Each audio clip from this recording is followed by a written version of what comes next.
బాధితుల్ని పట్టించుకునేటువంటి స్థితి లేదు.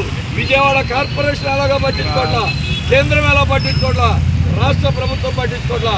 అందుకే ఇప్పటికైనా సరే మీరు అందరికీ మాట చెప్పిన విధంగా సహాయం అందించకపోతే 100 రోజులు పూర్తయిన సందర్భంలో ఆందోళనని బాధితులే ఉధృతం చేస్తారు.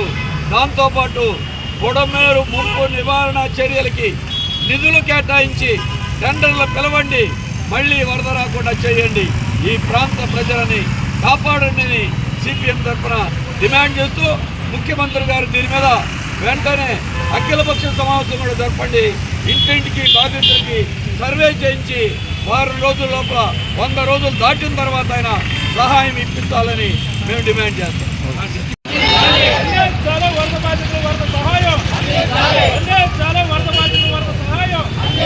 100 రోజుల పూర్తయిన ఈనాటి వరద సహాయం అందించడానికి ప్రభుత్వం